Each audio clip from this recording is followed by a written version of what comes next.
മുന്നണി തീരുമാനപ്രകാരം രണ്ടാം പിണറായി മന്ത്രിസഭയിൽ നിന്ന് അഹമ്മദ് ദേവർകോവിൽ പടിയിറങ്ങുന്നത് അഭിമാനകരമായ നേട്ടങ്ങളുമായാണ്.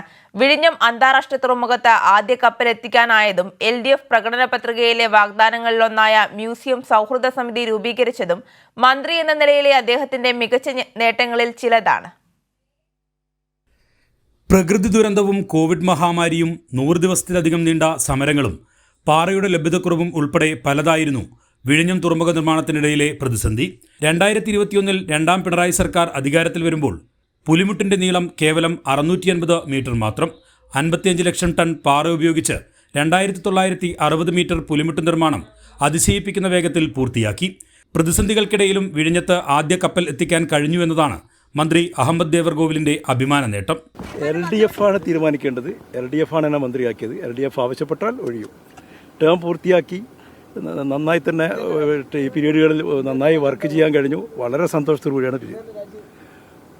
ഞാനല്ലല്ലോ തീരുമാനിക്കേണ്ടത്, അതൊക്കെ LDFന്റെ തീരുമാനമാണ്. സംതൃപ്തമായ പ്രവർത്തനങ്ങൾ നടത്തിക്കൊണ്ടാണ് നമ്മുടെ ഇത്രയും കാലം മുമ്പോട്ട് പോയിട്ടുള്ളത്. ഇനി എന്തെങ്കിലും LDF തീരുമാനിക്കട്ടെ, ഒരു പ്രശ്നമില്ല. സന്തോഷം. തടസ്സങ്ങൾ നീക്കി വിഴിഞ്ഞം ബാലരാമപുരം റെയിൽവേ ലൈൻ DPRന് കേന്ദ്ര സർക്കാരിന്റെ അംഗീകാരം നേടിയെടുത്തു. തുറമുഖത്തെ ദേശീയപാതയുടെ കണക്ടിവിറ്റി റോഡ് നിർമ്മാണം അന്തിമഘട്ടത്തിൽ എത്തിച്ചു. 2000 പേർക്ക് നേരിട്ട് തൊഴിൽ നൽകാവുന്ന ലോജിസ്റ്റിക് പാർക്ക് പദ്ധതിക്ക് കരാർ കമ്പനിയുമായി ധാരണയിലെത്തി. 6000 കോടി രൂപ ചെലവ് വരുന്ന ഔട്ടർ റിംഗ് റോഡ് വ്യവസായ വികസന കുതിപ്പിന് കരുത്തേകുന്നതാണ്. വിഴിഞ്ഞത്തിനൊപ്പം കേരളത്തിലെ 4 ചെറുകിട തുറമുഖങ്ങളിലെ പശ്ചാത്തല സൗകര്യങ്ങൾ മെച്ചപ്പെടുത്തി. ഇതുകൂടാതെ പ്രകടന പത്രികയിലെ വാഗ്ദാനങ്ങളിലൊന്നായിരുന്ന മ്യൂസിയം സൗഹൃദ സമിതി രൂപീകരിച്ചു.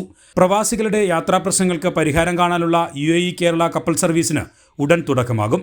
കേരളത്തിന്റെ അഭിമാന പദ്ധതികൾ പലതും പൂർത്തിയാക്കിയും പൂർത്തീകരണ വക്കിൽ എത്തിച്ചുമാണ് മുന്നണി തീരുമാനപ്രകാരം 2.5 വർഷത്തിനിപ്പുറം രണ്ടാം പിണറായി മന്ത്രിസഭയിൽ നിന്നും അഹമ്മദ് ദേവർകോവിൽ പടിയിറങ്ങുന്നത്. കൈരളി ന്യൂസ്, തിരുവനന്തപുരം.